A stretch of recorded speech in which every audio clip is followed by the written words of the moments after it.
They had marched through the ruins of Europe, worn and hollow, believing the next step would be their last. What awaited them was not mercy, they thought, but punishment. The German soldiers, broken and weary, had been taught that America was cruel, a land where prisoners would be starved or worse. Yet when the ships pulled away from Europe's shattered shores, a new truth began to take shape. Not whips, not chains, but bread, butter, cigarettes, and something utterly strange, chewing gum. In that simple twist, the world they thought they knew collapsed and a revelation began. Stay with us, because this is not just another story. This is the future our ancestors dreamed of. The end of the war in Europe brought not only destruction, but also a journey few expected. Tens of thousands of German prisoners of war were shipped across the Atlantic to the United States. For many, it was the first glimpse of a country long painted by Nazi propaganda as ruthless and decayed. What they discovered instead was unsettling abundance. The story of these men is not only about captivity, but about discovery, the confrontation between propaganda and reality, between scarcity and plenty. And in this confrontation lay a deeper truth. America's greatest strength during World War II was not only its weapons, but its capacity to provide, even for its enemies. The order came quietly, but its meaning was thunderous: surrender. For the German soldiers who had survived years of battle, the word was not liberation, but collapse. Everything they had been taught, honor, sacrifice, the eternal Reich, crumbled in an instant. Along roads littered with wreckage, under skies still gray with smoke, groups of men laid down their rifles and raised their hands. Some were barely more than boys, faces gaunt, boots worn through. Others were veterans of Stalingrad, Normandy, or the firestorms of Hamburg. All of them now stood together in defeat, staring into the unknown.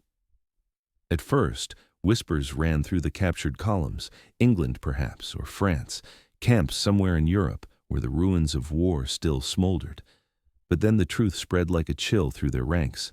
They were not to remain in Europe at all. Massive ships waited at the docks, their hulking forms looming like shadows. They were being sent across the Atlantic, to America itself. For many, the very idea felt impossible, almost absurd.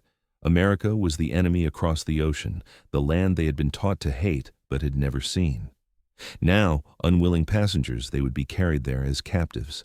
The voyage was long and disorienting. Deep in the holds of troop transports, the men sat shoulder to shoulder, listening to the endless churn of engines and the crash of waves. The air was damp, heavy with salt and oil. Fear pressed on them with each passing day. What awaited them? Nazi propaganda had painted America as a cruel land of ruthless capitalists, where workers starved and enemies were executed, without mercy.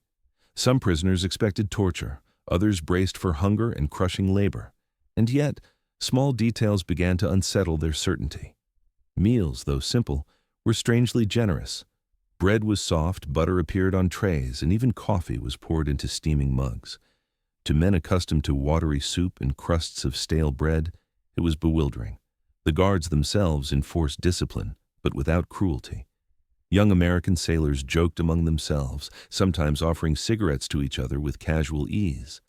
These were not the monsters described in propaganda. They were farm boys from Iowa, factory workers from Ohio, men who carried themselves with confidence but little hatred. Day by day, fear began to give way to confusion. If this was the enemy, what else had been a lie?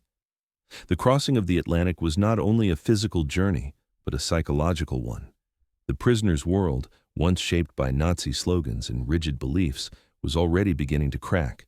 What awaited them on the other shore was still a mystery, but one thing was certain: captivity in America would not be what they had imagined. When the ships finally neared the American coast, a hush fell over the prisoners. Men who had once stared down Soviet tanks or Allied bombers now pressed against the railings, straining to glimpse a foreign shore. Out of the morning mist rose skylines unlike anything they had imagined. Towers of steel, cranes moving endlessly, docks filled with cargo. The cities of New York, Boston, and others stood alive with industry. To men who had left behind smoldering ruins in Germany, the sight was overwhelming. They had expected rubble here as well, perhaps shortages or scars of war. Instead, they saw vitality, untouched by bombing raids, pulsing with energy. Disembarkation came swiftly. Under the watchful eyes of American military police, the Germans shuffled down gangplanks, their boots clattering against wooden docks. The operation was efficient, brisk, yet not brutal. They were herded into waiting trains bound for the interior. As the cars jolted forward, the prisoners settled by the windows, staring silently at a land that seemed to belong to another planet. The landscapes that flashed past were astonishing in their order. Wide fields stretched to the horizon, neat farmhouses dotted the countryside, and small towns stood intact, their shop fronts brimming with goods. Children walked to school with satchels over their shoulders. Families strolled sidewalks lined with billboards, advertising products the Germans had never heard of. Ice cream, sodas, cigarettes in shiny red and gold packages. To men who had spent years in hunger, rationing, and rubble, these images were almost surreal. At the bustling stations where trains paused, the contrasts deepened. Civilians went about their routines with a calm impossible in Europe. Women carried shopping bags filled with goods. Soldiers in uniform kissed sweethearts goodbye before boarding. Other trains. Even the simple sight of cars gleaming in the sun felt like a revelation. In Germany, fuel shortages had left streets nearly empty. Here, automobiles hummed along wide roads as if war were only a rumor. The prisoners murmured among themselves. Could this abundance be real? Was it a facade staged for their eyes? Some insisted that America, too, must be hiding hunger and despair somewhere. Others sat in silence, absorbing the evidence outside their windows. Each mile of track drove home the same unsettling truth. The enemy they had fought was not starving, not crumbling, but thriving. By the time the trains carried them deeper into the American heartland, the men's fear of cruelty had begun to dissolve. What replaced it was something more complicated, unease at their own ignorance. The world outside the Reich was not as they had been told. America was not weak, divided, or impoverished. It was a land of astonishing energy, where even the ordinary seemed extraordinary. For the prisoners, this realization was as shocking as any battlefield defeat. The trains carried the prisoners deep into America's interior, where barbed wire and watchtowers finally came into view. Camps stretched out in orderly rows, barracks standing like wooden villages surrounded by fences. For many of the Germans, it was a relief to arrive. There were no dungeons, no instruments of torture. Instead, there were wooden bunks, mattresses, and blankets. It was captivity, yes, but captivity wrapped in a strange civility. Life inside the camps followed a rhythm. Roll call at dawn, meals in the mess hall, work assignments in the fields or workshops, then evenings spent inside the barracks. The rules were firm, yet they lacked the venom the prisoners had feared. Guards enforced order with authority, but without the sadistic cruelty the men had expected. For soldiers who had once braced for humiliation, this restraint was disorienting. Food became the first revelation. In the mess halls, prisoners lined up with tin trays and received meals that seemed impossibly generous. Fresh bread, steaming potatoes, meat, vegetables, even hot coffee. Many men had grown used to watery soups, ersatz coffee, and blackened crusts. Here, even behind wire, they were eating more than their families back in Germany. The contradiction cut deeply, filling them with both gratitude and guilt. Then came the true astonishment: cigarettes. In Germany's final war years, tobacco had been a rare treasure, hoarded by officers or sold on the black market at impossible prices. Soldiers had smoked scraps of dried leaves, rolled newspapers, anything that could burn. Yet in America's camps, cigarettes flowed like water. Lucky Strikes, Camels, Chesterfields. Cartons arrived by the truckload, filling storerooms and camp canteens. Guards handed them out casually, sometimes tossing packs into crowds with little thought. At first, the prisoners suspected a trick. Surely this supply would end. But it never did. Day after day, week after week, the cartons kept coming.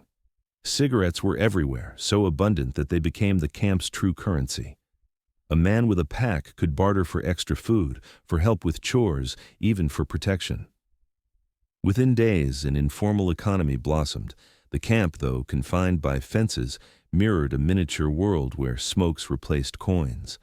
For the prisoners, the abundance carried weight far beyond the simple act of smoking. Lighting a cigarette became a ritual of dignity, a brief escape from defeat. Conversations bloomed in clouds of smoke. Friendships formed over shared matches.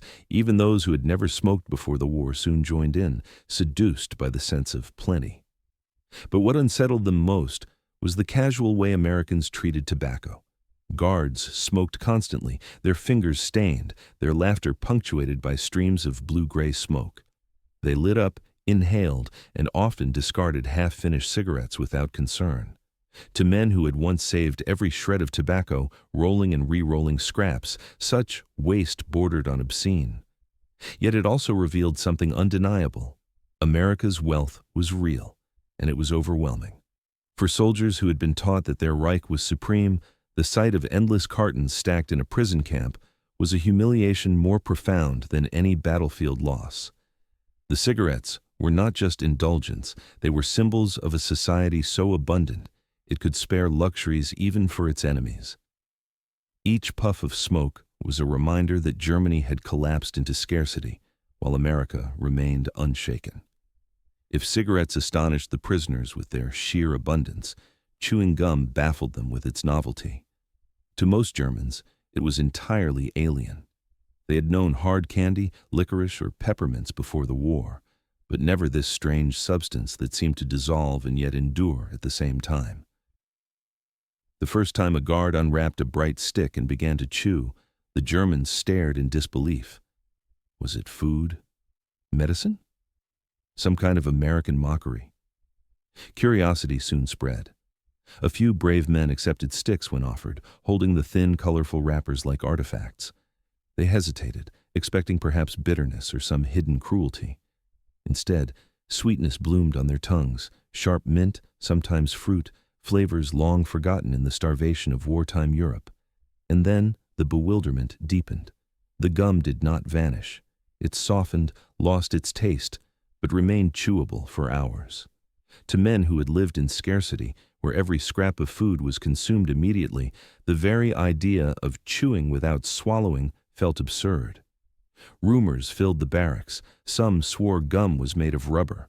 Others whispered it was a trick to keep jaws busy and minds dulled. But fascination grew stronger than doubt. The men watched guards chew endlessly, cracking gum between their teeth, even blowing bubbles that burst with comical pops. To the prisoners, the habit seemed childish, yet strangely enviable. It was a symbol of ease, of casual abundance. When camp canteens began to sell gum, demand surged. Men used their small wages from labor to buy the brightly wrapped sticks. A single piece became precious, traded for favors, hoarded for special moments, or chewed slowly to prolong the experience. Some even kept the wrappers as souvenirs, marveling at the bold American designs and cheerful slogans. Compared to the gray utilitarian packaging of Germany, they seemed to come from another world. For many, gum carried a psychological weight beyond flavor. It was proof of a society so rich that it could create something serving no purpose but pleasure. Back home, mothers boiled weeds for soup.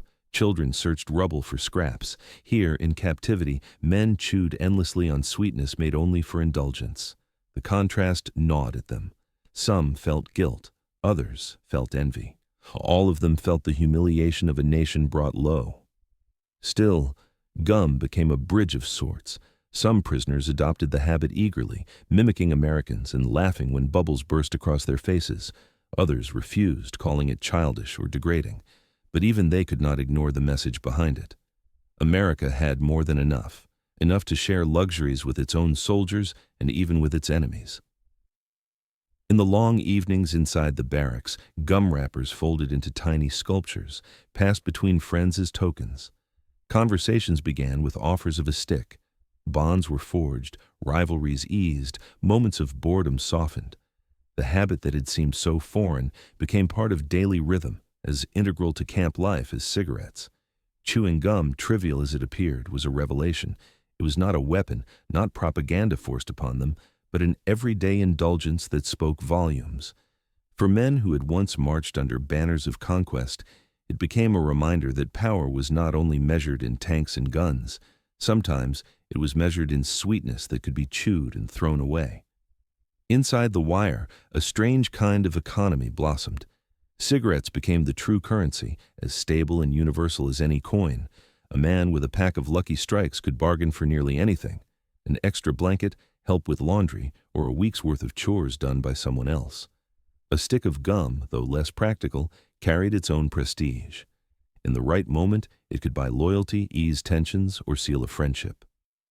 The Americans, watching from outside the barbed wire, seemed almost amused by this miniature marketplace. Guards sometimes tossed packs of cigarettes into a crowd just to watch the scramble. To them, it was entertainment. To the Germans, it was survival. Within days, social hierarchies formed. Men who hoarded smokes became wealthy, commanding respect or resentment. Those who wasted theirs quickly found themselves dependent, borrowing or begging from others. Evenings inside the barracks often looked like scenes from a small village. Smoke curled toward the rafters as men played cards, wagering cigarettes on every hand. Gum wrappers were folded into tiny animals or saved as keepsakes. Laughter mingled with the soft crackle of matches, the faint popping of gum, the murmur of deals struck in hushed voices. For men stripped of freedom, these small tokens created meaning, giving structure to endless days. The guards allowed it all to continue. Perhaps they understood that such diversions kept order in the camps. Perhaps it was a reflection of America's own spirit, a belief that even behind fences, trade and exchange were natural. Whatever the reason, the result was undeniable. The camps became microcosms of society with their own currencies, bargains, and rules. Yet beneath the surface lay humiliation. Many prisoners confessed quietly to each other that life in captivity was, in some ways, easier than life at home. Here they smoked daily, ate well, and even chewed gum for amusement. Back in Germany, their families scavenged ruins for bread crusts and boiled weeds for soup. The contrast was unbearable. Some men admitted guilt when they wrote letters home. They described their health improving, their spirits steady, but rarely confessed why. To reveal the abundance would wound their loved ones, so they cloaked the truth in careful words. We are treated with decency. There is enough food. But among themselves, the secret was clear. Captivity here, though humiliating, was also a strange kind of mercy. What struck them most was the American attitude toward plenty. Cigarettes were lit and discarded half-finished. Gum was chewed, then tossed away without thought. To men who had fought under banners of scarcity, this casual waste was shocking. Yet it also revealed the depth of American strength. Even luxuries were treated as ordinary. The camp economy, in its way, became a constant reminder. Every trade, every puff of smoke, every stick of gum chewed behind the wire whispered the same truth. America was not only stronger in arms, but in abundance. That realization, more than any guard's command, gnawed at the pride of men who had once believed themselves part of a superior nation. When mail finally reached the camps, it carried the weight of two worlds. Envelopes crossed the Atlantic slowly, often smudged with dirt, their paper brittle from long journeys. The handwriting of wives, mothers, and children trembled with both love and fear. Every letter was read by censors before it reached the prisoners, each line stripped of political hints, each sentence reduced to cautious fragments. At first glance, the letters seemed hopeful. Families wrote of health in vague terms, of surviving despite hardship. But between the lines, the truth was visible to any man who read carefully. There was hunger, there was fear, there was despair left unspoken. Mothers confessed they were making do with less. Children were described as growing, though thin. Fathers spoke of long nights, a phrase that carried the heavy shadow of air raids. The prisoners sat on crude desks under the gaze of guards and wrote their replies. Their own words were just as carefully chosen. They described their days as orderly, their health as improving. They wrote that they were being treated with decency and that there is enough food. But what they could not write, what they dared not write, was the real secret, that they smoked freely, that they chewed gum, that their meals were richer than anything their families had seen in years. Among themselves, men admitted the truth. Some confessed feeling guilt each time they lit a cigarette, imagining their wives dividing a single potato among hungry children. Others admitted they had smoked more in a week of captivity than in an entire year of fighting. They laughed at the absurdity, but the laughter was tinged with shame. The censors allowed some details to slip through deliberately. Perhaps it was a strategy, a way to show German civilians that their sons were alive and being treated well. Perhaps it was meant to unravel Nazi propaganda, one careful phrase at a time. A prisoner's letter might say, "We drink hot coffee each morning," or "Our nerves are steadier now." To families living on ersatz coffee and boiled weeds, these words were astonishing. If even prisoners lived in such conditions, what did that say about the strength of the enemy? And yet, the contradiction burned. Behind the wire, men lived with an odd sense of safety, even plenty. Back home, their loved ones suffered hunger and fear. Each letter carried this duality: comfort on one side of the ocean, misery on the other. The gap could not be bridged by ink. For many prisoners, cigarettes and gum became symbols of this unspoken gulf. They never mentioned them directly, but their presence lingered between the lines. A man might write, "My spirits are lifted," when what he meant was, "I have smoked today." Another might write, "I find small comforts here," when what he meant was, "I chew gum while thinking of you." These trivial luxuries, so abundant in America, became silent ghosts in every letter sent home. In the barracks after mail call, men sat together in silence, each holding scraps of paper filled with careful words. Some stared at the letters for hours, rereading them until the ink blurred. Others tucked them under mattresses, unwilling to let them go. And always, cigarettes burned slowly beside them, smoke curling upward as if carrying their guilt toward the rafters.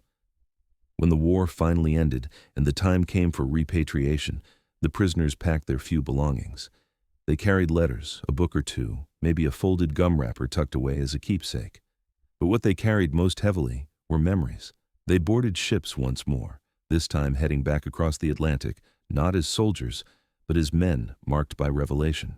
Back in Germany, the contrast was brutal. Cities lay in rubble, families stood in food lines, and children searched ruins for scraps. Many former prisoners realized at once that their stories of captivity could not be told openly. To speak of cigarettes by the carton or gum in bright wrappers would sound like fantasy, or worse, betrayal. Yet among close friends, the tales slipped out: guards who smoked endlessly, canteens stocked with goods, meals richer than anything at home. Those who listened, staring at empty cupboards, could scarcely believe it. For many, the lesson endured long after uniforms were put away. They had entered America expecting cruelty and discovered a society that overflowed even in wartime. Cigarettes and chewing gum, so small and ordinary, had become symbols of a larger truth: that power was not only measured in tanks and planes, but in abundance, confidence, and the ability to spare comfort even for enemies. The story of these prisoners is not only about defeat, it is about discovery. Their first encounter with cigarettes and gum revealed more than indulgence. It revealed a future their homeland would take decades to rebuild. To them, the simple act of smoking freely or chewing endlessly was a reminder that America had triumphed in more than just battle. The legacy of World War II lives not only in strategies and battles, but in these unexpected moments of human truth. World War II was fought with weapons, but also with ideas and abundance. And World War II left behind a lesson that still matters. A nation's strength is not only in its armies, but in its capacity to provide, to endure, and to believe in peace.